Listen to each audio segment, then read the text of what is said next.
నువ్వు వచ్చావానే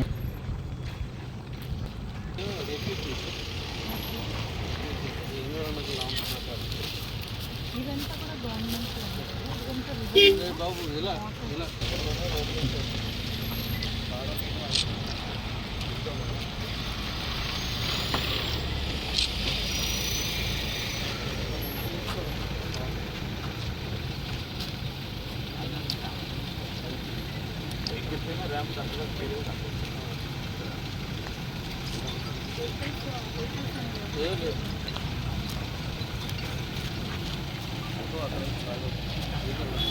పర్మిషన్స్ ఉన్నాయి. ఒకటి ఓపెన్ రీచెస్, ఒకటి బోట్స్మెన్ సొసైటీస్, ఒకటి మూడోది డ్రెడ్జింగ్.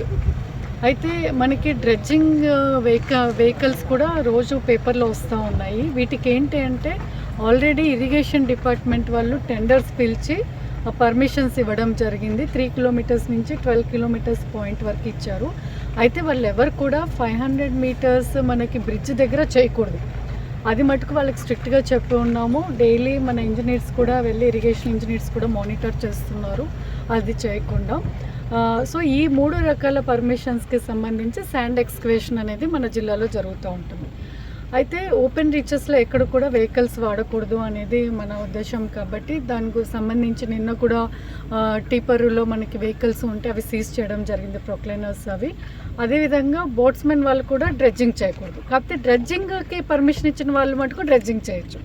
సో వాళ్ళు ఏం చేస్తున్నారంటే డ్రెడ్జింగ్ చేసిన శాండ్ బోట్స్మెన్ ద్వారా అమ్ముతున్నారు. అది చేసుకోవచ్చు, వాళ్ళ ఇంటర్నల్ అరేంజ్మెంట్స్ అది. సో బయట మనకి స్టాక్ పాయింట్స్ పెట్టి ఉన్నారు. స్టాక్ పాయింట్స్ దగ్గర వెహికల్స్ వాడచ్చు, ఎందుకంటే అది లోడింగ్కి అన్లోడింగ్కి అక్కడ వెహికల్స్ వాడచ్చు. సో ఈ పద్ధతి జరుగుతూ ఉంది జిల్లాలో. అయితే ఈరోజు మనం ఓపెన్ రీచెస్ అన్నీ చెక్ చేయడం జరిగింది. చేసి మనం వాళ్ళకి కూడా మనకి ఎవరికైతే ఓపెన్ రీచెస్కి పర్మిషన్ ఇచ్చామో వాళ్ళ కండిషన్స్ అన్ని వివరించి ఎక్కడ కూడా మెషినరీ వాడకుండా జాగ్రత్తలు అనేది తీసుకోవడం జరుగుతుంది. ఓపెన్ రీచ్లోకి లారీలు రాకూడదండి? లారీలు రావచ్చండి, బట్ అది మా లోడింగ్ అనేది త్రూ వెహికల్స్ జరగకూడదు. అంటే బ్రిడ్జెస్కి మనకి 500 మీటర్స్ పరిధి వరకు పరిధి దాటిన తర్వాత మాత్రమే డ్రెడ్జింగ్ చేయాలి. మనకి పైనుంచి చూసినప్పుడు ఏమవుతుందంటే అది చాలా దగ్గర అనిపిస్తుంది. బట్ 500 మీటర్స్ లోపల ఎట్టి పరిస్థితుల్లో డ్రెడ్జింగ్ చేసినా కూడా వాళ్ళ మీద చర్యలు ఉంటాయనేది చెప్పాం. కాబట్టి వాళ్ళకి పాయింట్స్ కూడా చూపించాం. సో వాళ్ళు ఆ పాయింట్ తర్వాతనే డ్రెడ్జింగ్ చేస్తారు. డెజ్జర్ కూడా భారీ యంత్రాలు అండి. డెజ్జర్లో రకాలు ఉన్నాయండి, అది చాలా భారీ యంత్రాలతో వాడుతున్నారు.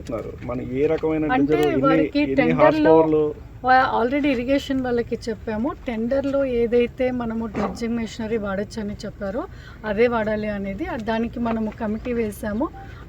ఇరిగేషన్ వాళ్ళని డిడి మైన్స్ని మనం కమిటీ వేయడం జరిగింది. వారిద్దరు కూడా వాళ్ళు వెరిఫై చేసేసి దాని మీద రిపోర్ట్ ఇస్తారండి. Okay, thank you.